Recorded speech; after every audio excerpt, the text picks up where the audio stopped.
wanna sleep in, cause I got something to prove. I gotta take what I hate and finally make a move. I think of you and all the shit you don't do. Well, I'ma make hella sure that I don't become. Hola a todos. Bueno, el video de hoy vamos a tratar un tema que en realidad hicimos un vivo ayer y no quedó grabado. Así que estoy haciendo nuevamente el video y dejarlo grabado y lo vamos a subir a YouTube. Así que disculpen la repetición, pero también quería avisarles hoy, 13 de marzo, además vamos a hacer otro vivo donde vamos a explicar los 3 servicios que ofrecemos en Valkyria, que son básicamente los 2 fondos, Valkyria Magna, Valkyria Small Cap y Valkyria School, que sería la tercera, es como una novedad que se está armando, que es la parte de educación, porque nos consultaron bastante por el tema de que gente quiere directamente gestionar sus ahorros, y está bien. ¿Por qué no? Al que le gusta y le pone ganas y tiempo a esto, es algo interesante, rentable, y que lo quiera hacer por cuenta propia, es muy válido. Así que también armamos algo en base a eso. Vamos a estar haciendo el vivo hoy a las 20 horas. 18 del 3, porque esto va a quedar grabado en YouTube. Bueno, los rendimientos ya los conocen, así que pasamos directamente a la presentación. Lo que vamos a ver hoy es qué hay detrás de la hoja del dólar.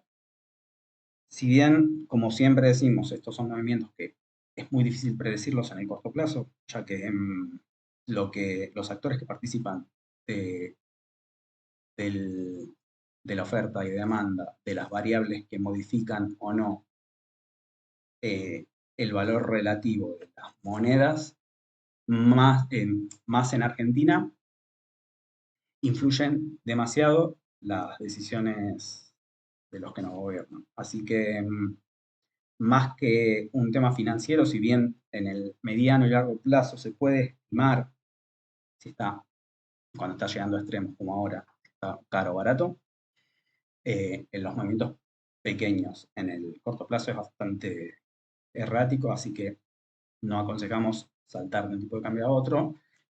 Sí, pese a que los últimos meses hubo un rendimiento excesivo en el peso, sabemos que históricamente no fue así. Y bueno, hasta que no revierta un poco la cultura argentina, invertir en pesos, si no es un negocio real. En un negocio real uno puede ajustar por arriba de la inflación, en teoría, y mantener los costos y hacer empresas rentables. Pero lo que es financiero es un poco más difícil lograr. Por eso siempre nos volcamos a monedas, a moneda dura. Ok, más allá de que nos parezca que el dólar bajó, en realidad lo que ocurrió es que se mantuvo, pero el valor relativo del dólar frente a la inflación fue increíble, lo que no varió. Si lo vemos 4 meses para atrás, la inflación que hubo fue casi del 100%, desde noviembre hasta febrero. Esto está tomado de octubre a febrero, pero bueno, la misma cantidad de meses, la inflación tomada por el INDEC fue en torno al 100%. Si tomamos cualquier otra variable de producto, estoy seguro que estamos muy por arriba de eso. Sin embargo, el dólar básicamente en el mismo periodo no hizo nada, con lo cual hay una diferencia ya de base que nos da alguna idea de cómo puede estar el tipo de cambio. Entonces, lo que vamos a hacer en estas pocas filminas de presentación es tratar de ver 2 temas que nos van a ayudar por lo menos a tener una visión. No vamos a decir que les va a servir para especular con el tipo de cambio, pero sí por ahí para no perder plata con el tipo de cambio. Vamos a ver la parte de fundamentos y la parte más teórica, que es interesante ver lo que plantea Soros, que es una teoría interesante para estos momentos, que él la plantea desde el punto de vista de las burbujas. Y creo que se puede y es muy aplicable en este caso. Y nos va a servir. Ok, la parte de fundamentos. En octubre del 2022 hicimos un video donde mostrábamos las tres variables que había que seguir. Sé que es muy engorroso para muchos que tienen sus trabajos y demás seguir estas cosas. De hecho, nosotros no las seguimos, por eso nos centramos directamente en inversiones en dólares. Pero bueno, es interesante en estos extremos de mercado ver por lo menos de qué se trata y que si uno quisiera estar más al tanto de cómo se va a mover el tipo de cambio, siguiendo estas 3 4 variables, por lo menos tiene un parámetro de si está excesivamente caro o si está excesivamente barato.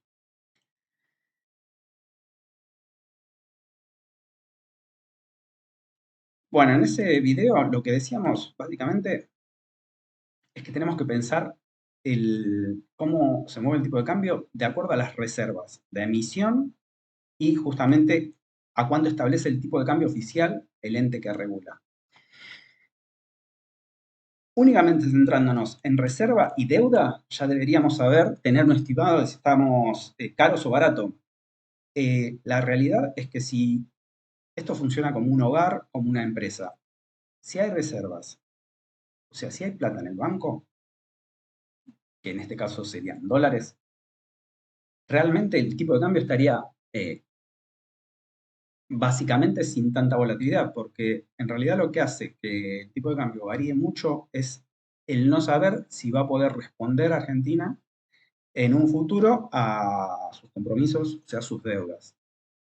Ahí entra la pata de cuánta deuda tiene. En el mundo, como los países están accesibles a emitir deuda, no importa tanto la cantidad de deuda, porque ustedes van a ver muchos países con mucha deuda, y podrían decir, bueno, Argentina no tiene tanta, pero en realidad el problema acá no es la cantidad de deuda, sino la calificación que tenemos para pedir o para rolear, sería renovar esa deuda. En cualquier país están al 100% del PBI roleando esa deuda y no habría problema. En cambio, Argentina por ahí tiene menos deuda, pero al no tener que le presten, o sea, hoy para que nos demos una idea, si tuviéramos que financiarnos para que nos presten $100,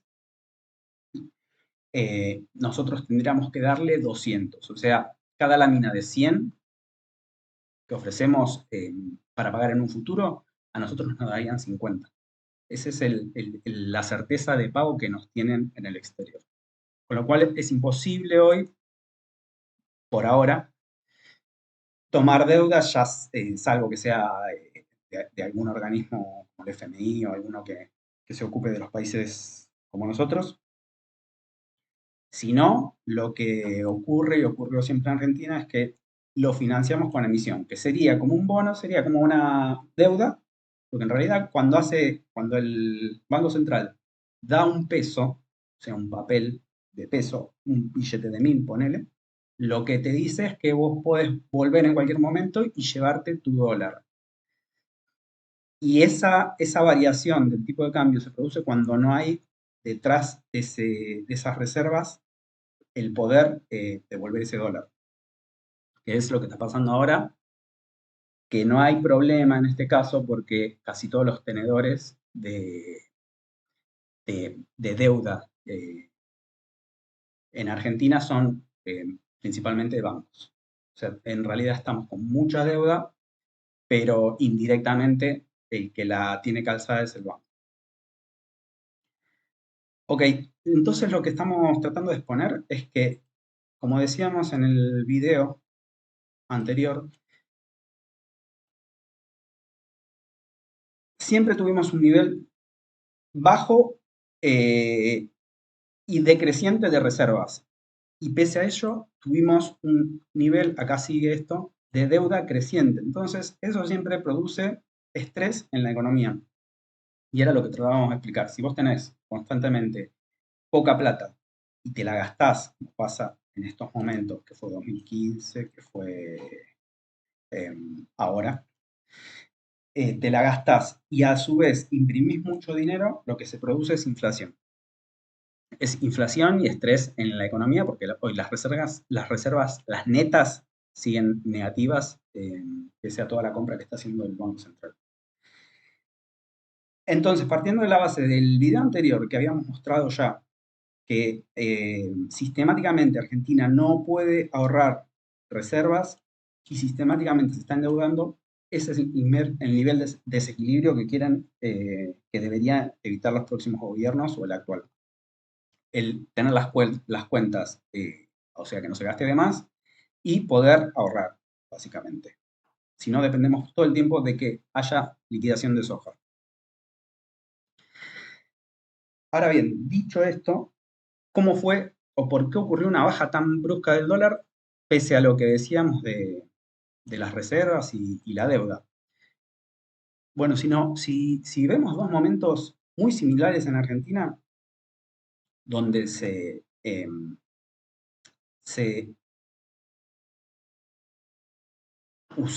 utilizaron todas las reservas prácticamente, quedaron en los mismos niveles de 15.000 millones, 12.000 millones como ahora, fue finales de 2015. Exactamente como pasó ahora en finales de 2013. Las reservas pasaron de mucho a nada en muy poco tiempo y en este caso la deuda seguía aumentando y en este caso, ahora vamos a ver lo que pasó, pero hasta el 2013 2023 estaba la deuda subiendo nuevamente y las reservas bajando porque las usaron prácticamente todas nuevamente, como pasa siempre en los finales de mandato. Y lo que quería remarcar es que es curioso que se vivió exactamente lo mismo. Por eso digo que seguir estas dos variables que son la deuda y las reservas pueden dar mucho indicio de cómo se va a mover el dólar. Si vemos qué pasó en 2015, exactamente lo mismo. El dólar pasó de 16 a 13.80. ¿Por qué? Porque se revirtió el tema de las reservas. En este momento empezó a comprar reservas el banco. Está bien que muchas las recibió por préstamos, que es lícito, o sea que es válido, digo. Es válido en cuanto a ganar reservas. Hoy no tenemos la capacidad de que nos presten, entonces tenemos que arreglarnos de otra forma. Pero básicamente hoy lo que ocurrió fue lo mismo. Empezó a realizar recompras el central y aumentaron las reservas, pasaron de 13 a 18 las netas, las brutas a 28. Y aunque no parezca mucho, es un montón. Y otro tema importante, la deuda medida en dólares, o sea, cada peso que tenemos de deuda, si lo medíamos en dólares, en este momento estaban a cierto nivel, pero acá lo que ocurrió es que por el efecto de evaluación, si vos debías eh, 100 dólares con X cantidad de pesos emitidos, cuando devaluás y pasas a evaluar tu dólar al doble, o sea, a la mitad,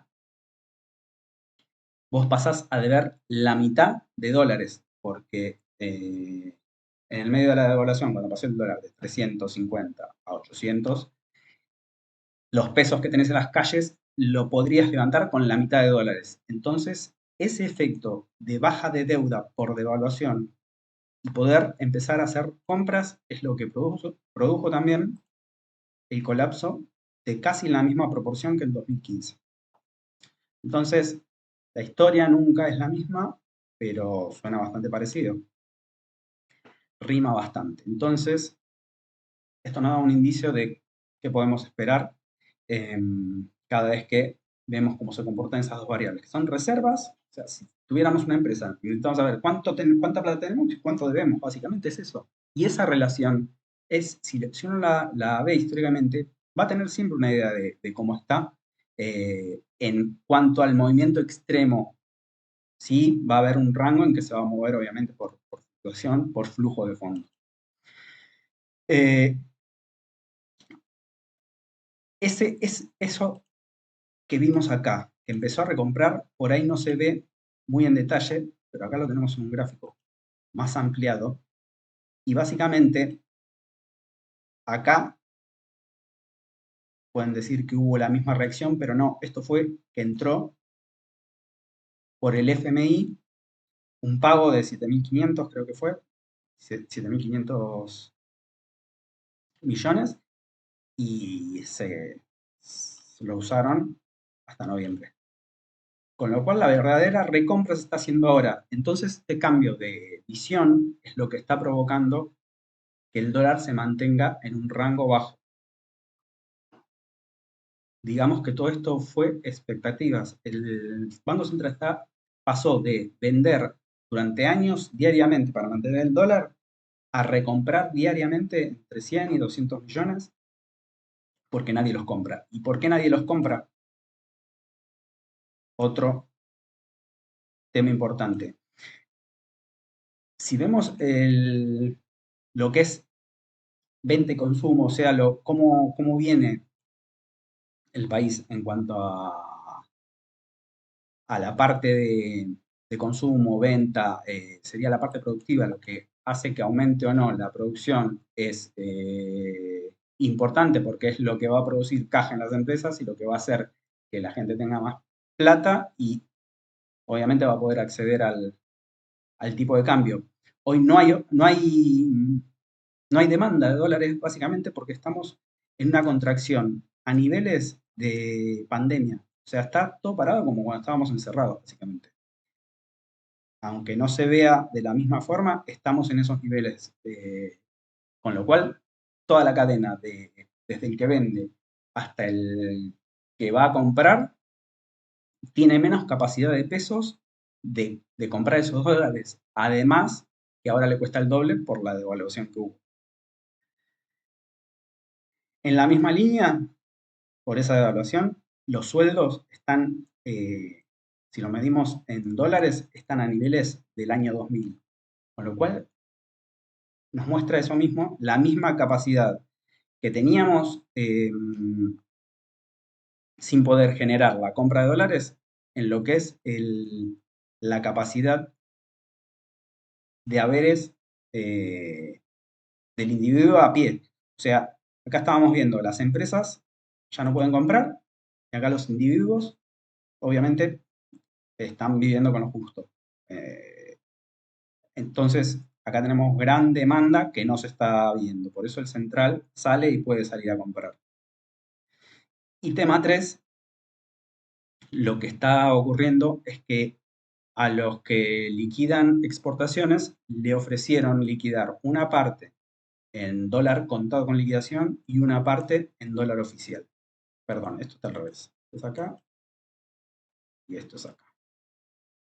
O sea, el 80% lo están liquidando a 860 y el 20% lo están liquidando a 1080, con lo cual le dan un dólar hoy. Dólar blend, por la mezcla esta le llaman así, a los exportadores de 900 pesos por dólar. Tengamos en cuenta que cobraban 300 menos retenciones hace no mucho. O sea, esto les incentiva a cada vez vender más. Y esto que hace, además, tira el valor, no el oficial, porque eso no afecta al tipo de cambio, pero sí este tipo de cambio, que es el contado con liquidación, en realidad está a 1080, que es muy arriba, más arriba que el blue. Como está este incentivo, hace que este tipo de cambio, que es el que se usa para contra el exterior, que sería el tipo de cambio de los CDRs, por ejemplo, hace que lo mantenga presionado. Y esta presión, obviamente, se ve sobre el dólar blue, porque generalmente este dólar siempre está más abajo que el dólar blue. En este caso pasa al revés, porque hay mucha oferta de gente liquidando.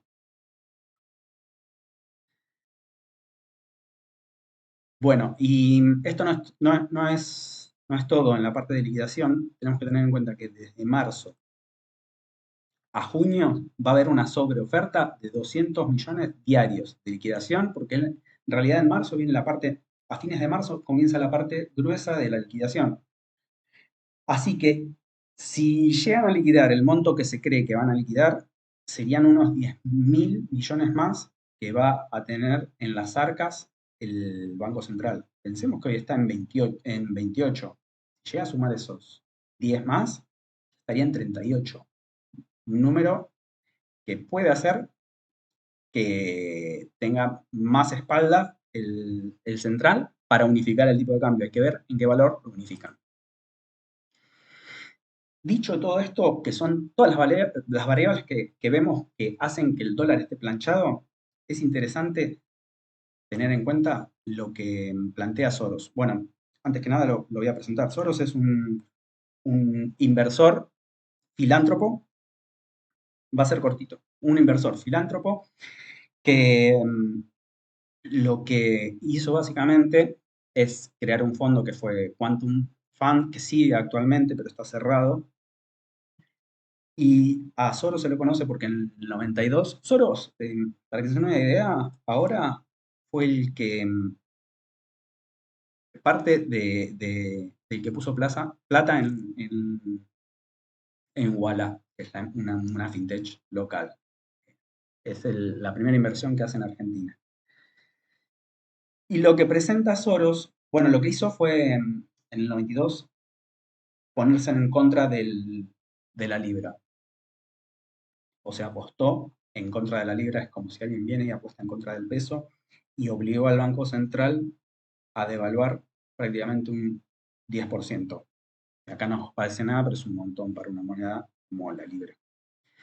Y la apuesta fue por 10.000 millones y en el día de la devaluación ganó 1.000 y durante el año que el banco tuvo que devaluar otro 10%, ganó otros 1.000 millones más con esa operación solamente.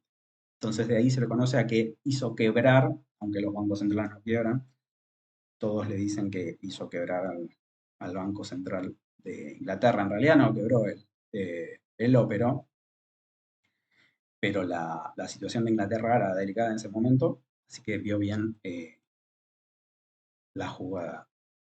¿Y qué aplica él? Porque él no es inversor propiamente dicho, es más bien un especulador, porque él opera contra monedas, opera contra tasas, hace apuestas muy macroeconómicas que son em, bastante, en mi opinión, o hay que saber mucho más, o son apuestas más arriesgadas las que hace Soros. Incluso en Quantum Fund estuvo Druckenmiller, que es otro inversor que seguimos bastante, que también es de la misma línea de inversores súper inteligentes y que son más bien especuladores a inversores. Bueno, él lo que presentó en su libro, el libro está interesante, que se llama La alquimia de las finanzas. Es un poco denso, pero está buenísimo porque explica desde su punto de vista cómo funcionan las burbujas. Entonces creo que aplica en la parte esta de cómo se mueve el dólar, porque visto de cierta forma no es una burbuja, pero el mecanismo que utilizan las burbujas también sirven para las crisis o depresiones en activos, como puede ser el caso del dólar en este momento.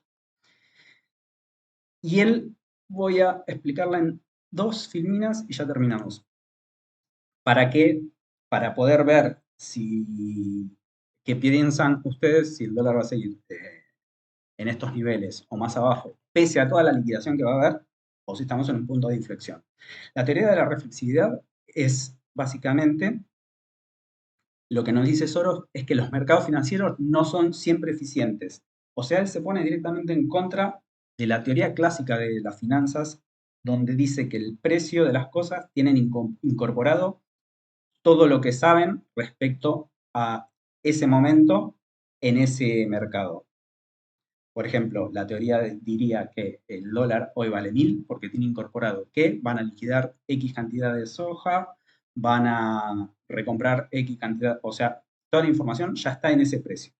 Eso es lo que asume la teoría financiera. En cambio, él lo que dice va más allá y dice que los mercados financieros no siempre son eficientes, son imperfectos y las creencias, esta es la parte interesante, y expectativas de los inversores pueden influir en los precios y esa influencia que tiene sobre los precios hace cambiar directamente los fundamentos.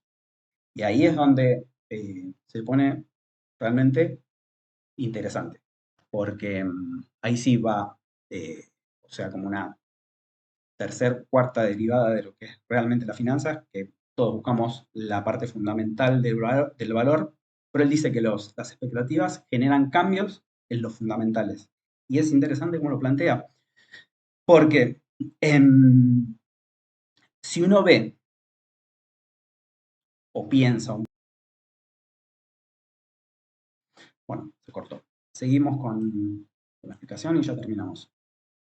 A lo que íbamos que el tema de la reflexividad aplicada al tipo de cambio la podemos llegar a ver. ¿Por qué? Porque los actores, que son los que mueven el tipo de cambio, están viendo que el tipo de cambio va bajando. Entonces,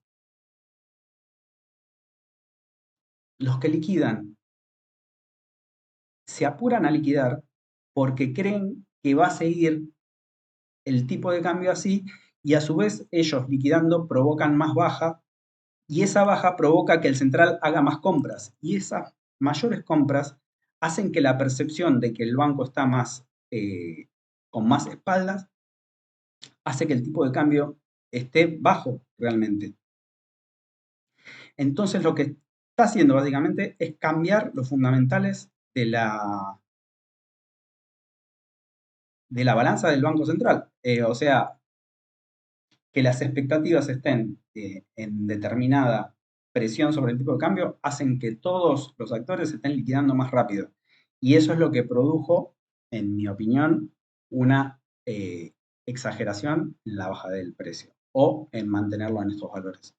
Por eso, no es recomendación, pero si creemos que este es un gráfico de cómo funcionan las burbujas.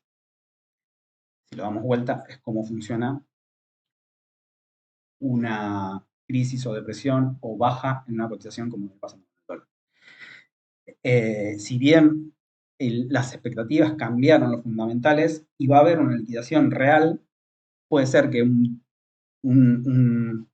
lapso corto el tipo de cambio lo pueda mantener o esté dentro de estos valores. Este video igual lo íbamos a sacar cuando estaban recién en 900 y pico el tipo de cambio. Ya era un valor bastante ridículo. Igual ahora seguimos creyendo que está bajo. Más allá de eso, lo ideal es comprar activos en dólares. Si uno compra una casa, no está viendo cuánto vale en pesos. Su valor en dólares es X y uno con los mismos pesos va a poder comprar más activos en dólares. Entonces, si nos centramos en eso, vamos a tener un poco menos de estrés en cuanto a cómo nos manejamos con las inversiones. Así que, bueno, ese es un punto de vista más que quería agregar. Y nada, nos vemos entonces, si alguien va a estar en el vivo, que vamos a hacer una ronda de preguntas y demás, todo lo que quieran resolver en ese momento. Así que, bueno, los dejo. Gracias.